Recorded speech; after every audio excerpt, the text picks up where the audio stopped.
ಎಲ್ಲರೂ ಎದುರು ನೋಡ್ತಿದ್ದ ಎಕ್ಸ್ಚೇಂಜ್ ಮೇಳ ನ್ಯಾಷನಲ್ ಮಾರ್ಟ್ ನಲ್ಲಿ ಮತ್ತೆ ಶುರುವಾಗಿದೆ. ನಿಮ್ಮ ಮನೆಯಲ್ಲಿರುವ ಯಾವುದೇ ಹಳೆಯ ವಸ್ತುವನ್ನು ನ್ಯಾಷನಲ್ ಮಾರ್ಟ್ ಗೆ ನೀಡಿ ಹೊಸ ವಸ್ತುವಿನ ಖರೀದಿ ಮೇಲೆ 70% ವರೆಗೆ ಭಾರಿ ಡಿಸ್ಕೌಂಟ್ ಪಡೆಯಿರಿ. ಈ ಅದ್ಭುತ ಅವಕಾಶ ಕೇವಲ ಜುಲೈ 1 ರಿಂದ ಆಗಸ್ಟ್ 15 ರವರೆಗೆ ಮಾತ್ರ. ಇಂದೇ ನ್ಯಾಷನಲ್ ಮಾರ್ಟ್ ಗೆ ಭೇಟಿ ನೀಡಿ ಹೊಸ ವಸ್ತುಗಳನ್ನು ನಿಮ್ಮದಾಗಿಸಿಕೊಳ್ಳಿ. ಅಷ್ಟೇ ಅಲ್ಲದೆ ನ್ಯಾಷನಲ್ ಮಾರ್ಟ್ ನಲ್ಲಿ monsoon mega savings by one get 1 25% ವರೆಗೆ ಆಫ್, 50% ವರೆಗೆ ಆಫ್ ಇಂತಹ ಬ್ರಹ್ಮಾಂಡ ಆಫರ್ಗಳು ಈಗ ನಮ್ಮ ನ್ಯಾಷನಲ್ ಮಾರ್ಟ್ ನಲ್ಲಿ ಮಾತ್ರ ಲಭ್ಯ.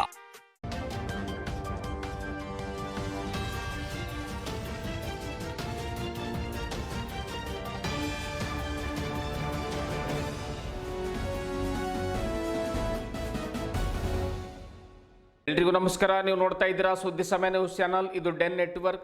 ನಾನು ಮಹರ್ದ ಡಾಕುಳಿಗಿ. ಮತ್ತೆ ಒಂದಿಷ್ಟು ಹೊಸ ಸುದ್ದಿಗಳನ್ನು ತೆಗೆದುಕೊಂಡು ನಾವು ನಿಮ್ಮ ಮುಂದೆ ಬರ್ತಾ ಇದ್ದೀವಿ. ಈ ದಿನದ ಪ್ರಮುಖ ಹೆಡ್ಲೈನ್ಸ್ಗಳನ್ನು ನೋಡ್ಕೊಂಡು ಬರೋಣ. ಜುಲೈ 19ರಂದು ಚಿತ್ರದುರ್ಗದಲ್ಲಿ ಭೋವಿ ಜನೋತ್ಸವ ಸಮಾರಂಭ. ಭೋವಿ ಪೂಜ್ಯರ ದಿವ್ಯ ಸಾನ್ನಿಧ್ಯದಲ್ಲಿ ಕಾರ್ಯಕ್ರಮ ಆಯೋಜನೆ. ಉದ್ಘಾಟನೆಯನ್ನ ನಾಡದೊರೆ ಡಿಕೆ ಶಿವಕುಮಾರ್ ನೆರವೇರಿಸಲಿದ್ದಾರೆ. ಪತ್ರಿಕಾಗೋಷ್ಠಿಯಲ್ಲಿ ಭೋವಿ ಸಮಾಜದ ಮುಖಂಡರಿಂದ ಮಾಹಿತಿ. ನಗರದ ಸರಸ್ವತಿ ಶಿಕ್ಷಣ ವಿಕಾಸ ಸಮಿತಿಯಲ್ಲಿ ಜರುಗಿದ ಸಮವಸ್ತ್ರ ದಿನಾಚರಣೆ ಕಾರ್ಯಕ್ರಮ. ಸಮವಸ್ತ್ರದಿಂದ ಮಕ್ಕಳಲ್ಲಿ ಸಮಾನತೆ ಮತ್ತು ಶಿಸ್ತು ಮೂಡುತ್ತದೆ. ವಾಯುಸೇನಾ ಗ್ರೂಪ್ ಕಮಾಂಡರ್ VNL ರೆಡ್ಡಿ. ಕಾರ್ಯಕ್ರಮದಲ್ಲಿ ಶಾಲೆಯ ಸಿಬ್ಬಂದಿ ವರ್ಗದವರು ಭಾಗಿ. ಅಲಿಯಾಬಾದ್ ಜನವಾಡ ರಸ್ತೆಯಲ್ಲಿರುವ ಹೋಲಿ ಫೈರ್ ಹೀಲಿಂಗ್ ಮಿನಿಸ್ಟ್ರಿ ಚರ್ಚ್ನ 17ನೇ ವರ್ಷದ ವಾರ್ಷಿಕೋತ್ಸವ. ಕೇಕ್ ಕತ್ತರಿಸಿ ಎಲ್ಲರಿಗೂ ಊಟದ ವ್ಯವಸ್ಥೆ ಮಾಡಿಸಿ ಸಂಭ್ರಮಪಟ್ಟ ಕ್ರೈಸ್ತ ಬಾಂಧವರು. ಪಾಸ್ಟರ್ ಚಂದ್ರಕಾಂತ್ ಮಲ್ಗೆ ಅವರಿಂದ ವಿಶೇಷ ಪ್ರಾರ್ಥನೆ. ಮತದಾರರ ಪಟ್ಟಿ ಪರಿಷ್ಕರಣೆ 2026 ಕೇವಲ 11 ದಿನಗಳಲ್ಲಿ 100% ಸಾಧನೆ. ಜಿಲ್ಲಾಧಿಕಾರಿ ಶಿಲ್ಪಾ ಶರ್ಮಾ ಅವರಿಂದ BLO ಹಾಗೂ ಮೇಲ್ವಿಚಾರಕರಿಗೆ ಪ್ರಶಂಸನಾ ಪ್ರಮಾಣ ಪತ್ರ. ಬಸವಕಲ್ಯಾಣ ತಾಲೂಕಿನ ಕೊಹಿನೂರು ವ್ಯಾಪ್ತಿಯಲ್ಲಿ 100% ಪೂರ್ಣ. ಇಂದಿನ ಒಂದಿಷ್ಟು ವಾರ್ತೆಗಳ ವಿವರಗಳನ್ನು ನೋಡ್ಕೊಂಡು ಬರೋಣ.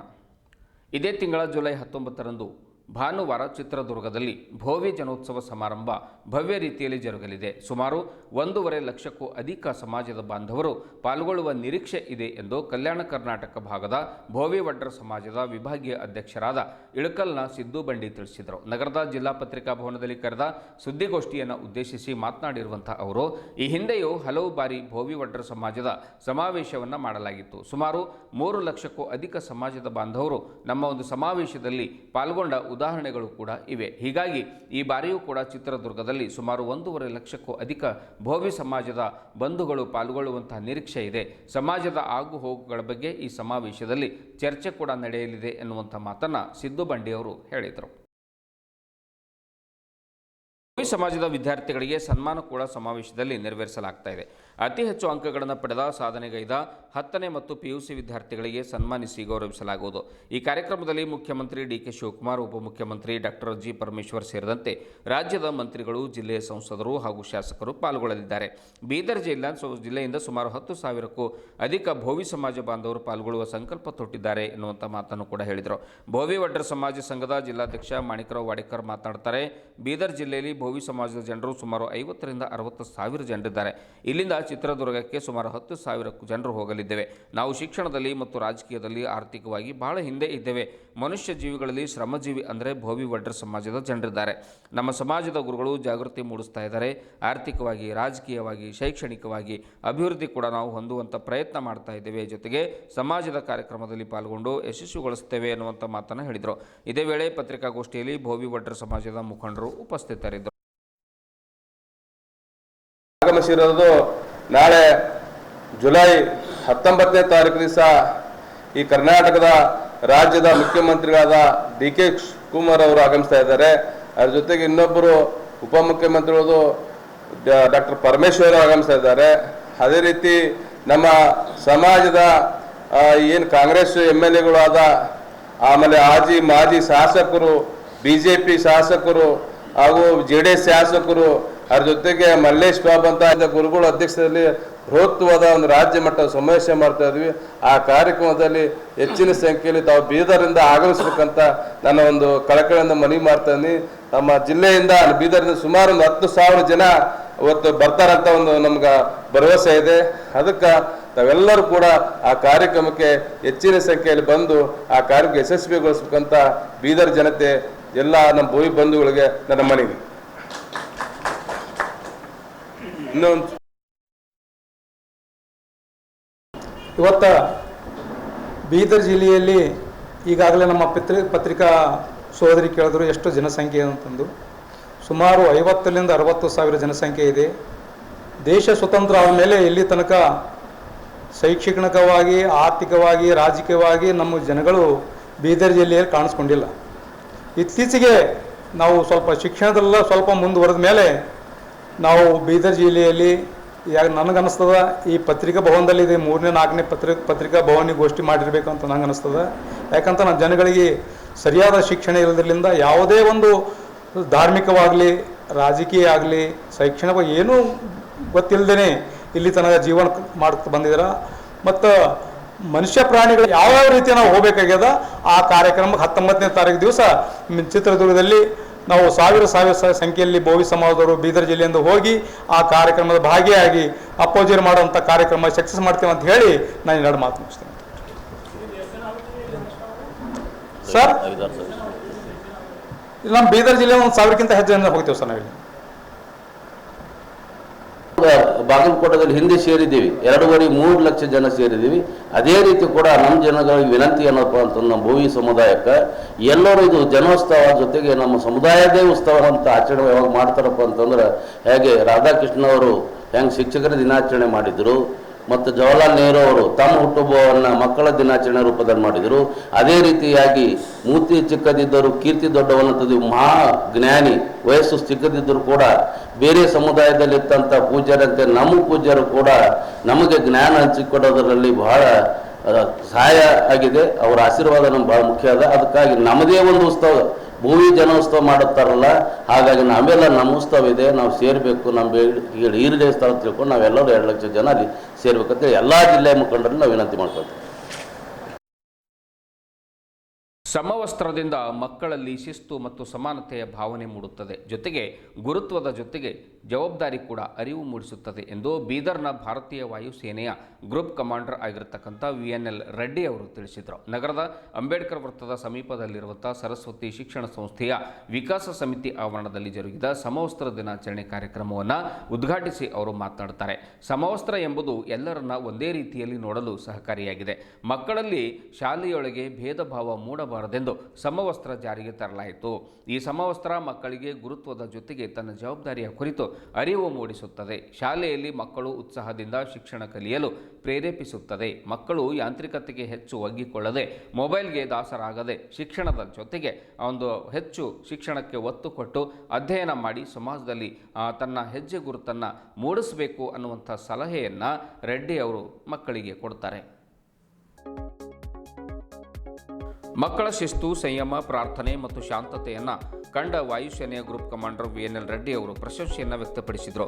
ಸರಸ್ವತಿ ಶಿಕ್ಷಣ ಸಂಸ್ಥೆಯು ಮಕ್ಕಳಿಗೆ ಉತ್ತಮ ಶಿಕ್ಷಣದ ಜೊತೆಗೆ ಸಂಸ್ಕಾರ ಕೂಡ ನೀಡುತ್ತಾ ಇದೆ. ಕಲಿತು ಹೋದ ನಂತರ ಈ ಶಿಕ್ಷಣ ಸಂಸ್ಥೆಯನ್ನು ಯಾರೂ ಮರಿಬಾರದು ಅನ್ನುವಂಥ ಸಲಹೆ ಕೂಡ ಕೊಡ್ತಾರೆ. ಇದೇ ವೇಳೆ ಅಧ್ಯಕ್ಷತೆಯನ್ನು ಸರಸ್ವತಿ ಶಿಕ್ಷಣ ಸಂಸ್ಥೆ ಅಧ್ಯಕ್ಷ SB ಸಜ್ಜನ್ ಶೆಟ್ಟಿ ವಹಿಸಿದರು. ಗೌರವ ಉಪಸ್ಥಿತಿಯನ್ನು ಸಂಸ್ಥೆಯ ಕಾರ್ಯದರ್ಶಿ ಹನುಮಂತರಾವ್ ಪಾಟೀಲ್ ವಹಿಸಿದರು.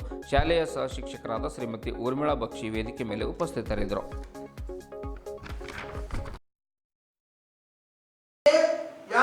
इस सोसाइटी के लिए कुछ तो अच्छा किया है, वही अच्छा मेरे साथ आ रहा है, क्यों मैं वही यूनिफॉर्म पहना।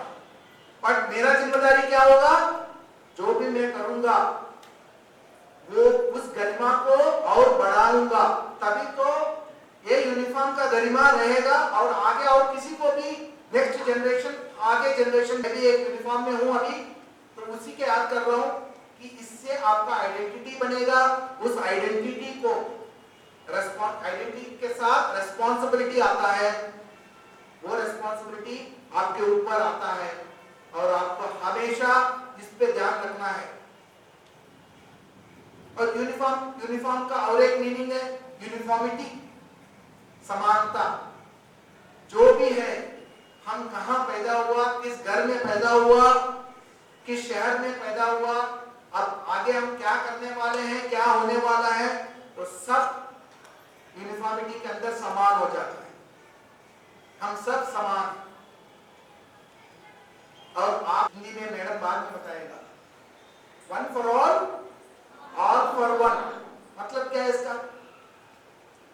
1 for all, मैं एक, मेरा टीम के सारे के लिए जीऊंगा। टीम मतलब कौन? जो आप सबके लिए जब एक का बारी आएगा वो एक सबके लिए खड़ा होगा, one for all for one. हम सब एक के लिए भी खड़ा रहेंगे। खड़ा रहने का मतलब क्या है कि जब एक आएगा हम खड़ा हो जाएंगे, है ना? वही है क्या? नहीं, जो भी करेंगे उसका एक, हमारा टीम में एक बंदा भी कोई गलती करता है तो पूरा टीम का गलती है। हम सब उसके साथ चलना है, उसको सुधारना है, अपना टीम पे सही करना है कि नहीं?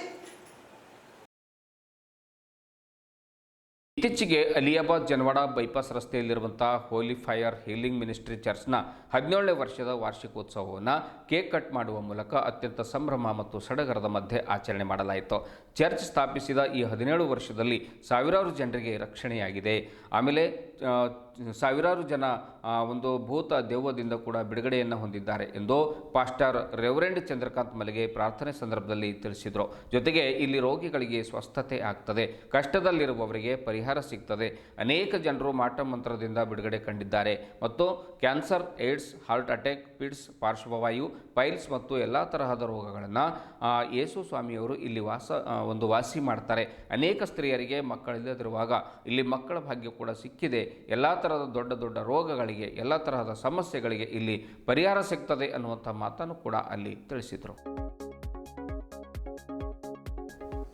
ಇದೇ ವೇಳೆ pastor Shrimati Santoshamma Chandrakant Mallige, reverend Manoj Paul, reverend Prakash Kelkeri, reverend C Manohar, reverend Pandit, reverend Anil Kote, reverend Anil Sone, reverend Abraham, reverend Rajkumar, pastor Abhishek Sen, pastor Kenneth Samuel, pastor Shadrach, pastor Praveen Kote, pastor Ravi, reverend Mahendra Kumar, pastor Amrit ಸೇರಿದಂತೆ ಹಲವರಿದ್ದರು. ಭಾನುವಾರದ ಪ್ರಾರ್ಥನಾ ಕೂಟದ ನಂತರ ಎಲ್ಲರಿಗೂ ಮಧ್ಯಾಹ್ನದ ಊಟದ ವ್ಯವಸ್ಥೆ ಮಾಡಲಾಯಿತು. ಪಾಸ್ಟರ್ ರೆವರೆಂಡ್ ಚಂದ್ರಕಾಂತ್ ಮಲ್ಲಿಗೆ ಹಾಗೂ ಸಂತೋಷಮ್ಮ ಚಂದ್ರಕಾಂತ್ ಮಲ್ಲಿಗೆ ಅವರನ್ನ ಇದೇ ವೇಳೆ ಕಾಣಿಕೆಯನ್ನು ನೀಡಿ ಗೌರವ ಸನ್ಮಾನ ನೆರವೇರಿಸಲಾಯಿತು.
ಭಾರತದ ಚುನಾವಣಾ ಆಯೋಗ ಹಾಗೂ ಕರ್ನಾಟಕ ರಾಜ್ಯ ಮುಖ್ಯ ಚುನಾವಣಾಧಿಕಾರಿಗಳ ನಿರ್ದೇಶನದಂತೆ ನಡೆದಿರುವಂತಹ ಮತದಾರರ ಪಟ್ಟಿ ವಿಶೇಷ ಸಮಗ್ರ ಪರಿಷ್ಕರಣೆ 2026 SIR ಕಾರ್ಯದಲ್ಲಿ ಅತ್ಯುತ್ತಮ ಸಾಧನೆ ತೋರಿದ ಜಿಲ್ಲೆಯ ಅಧಿಕಾರಿಗಳಿಗೆ ಬೀದರ್ ಜಿಲ್ಲಾಧಿಕಾರಿ ಹಾಗೂ ಜಿಲ್ಲಾ ಚುನಾವಣಾಧಿಕಾರಿ ಶ್ರೀಮತಿ ಶಿಲ್ಪಾ ಶರ್ಮಾ ಅವರು ಪ್ರಶಂಸನಾ ಪತ್ರವನ್ನು ನೀಡಿ ಗೌರವಿಸಿದ್ದಾರೆ. ಬಸವ ಕಲ್ಯಾಣ ವಿಧಾನಸಭಾ ಕ್ಷೇತ್ರದ ಕೊಹಿನೂರು ವ್ಯಾಪ್ತಿಯಲ್ಲಿ 100% ಡಿಜಿಟಲೀಕರಣ ಕಾರ್ಯವನ್ನು ಜಿಲ್ಲೆಯಲ್ಲಿ ಪ್ರಪ್ರಥಮ ಬಾರಿಗೆ ಯಶಸ್ವಿಯಾಗಿ ಪೂರ್ಣಗೊಳಿಸಿದ ಹಿನ್ನೆಲೆಯಲ್ಲಿ ಈ ಗೌರವ ಸಮರ್ಪಿಸಲಾಗಿದೆ. ಜಿಲ್ಲೆಯಲ್ಲೇ ಪ್ರಥಮ ಸಾಧನೆ ಕೊಹಿನೂರು ಹೋಬಳಿಯ ಮತಗಟ್ಟೆ ಸಂಖ್ಯೆ 248ರ ವ್ಯಾಪ್ತಿಯಲ್ಲಿ ಮನೆ ಮನೆಗೆ ಭೇಟಿಯನ್ನು ಕೊಟ್ಟು ಮತದಾರರ ಮಾಹಿತಿ ನಮೂನೆಗಳನ್ನು ಯಶಸ್ವಿಯಾಗಿ ವಿತರಿಸಲಾಗಿತ್ತು. ಅಷ್ಟೇ ಅಲ್ಲದೆ ಇಡೀ ಬೀದರ್ ಜಿಲ್ಲೆಯಲ್ಲಿ ಅತ್ಯಂತ ವೇಗವಾಗಿ 100% ಡಿಜಿಟಲೀಕರಣ ಒಂದು ಸಕ್ರಿಯ ಪ್ರಕ್ರಿಯೆಯನ್ನು ಪೂರ್ಣಗೊಳಿಸಿರುವಂಥ ಹೆಗ್ಗಳಿಕೆಗೆ ಈ ತಂಡ ಪಾತ್ರವಾಗಿದೆ ಅನ್ನುವಂಥ ಮಾತನ್ನು ಕೂಡ ಜಿಲ್ಲಾಧಿಕಾರಿ ಶಿಲ್ಪಾ ಶರ್ಮಾ ಹೇಳಿದರು.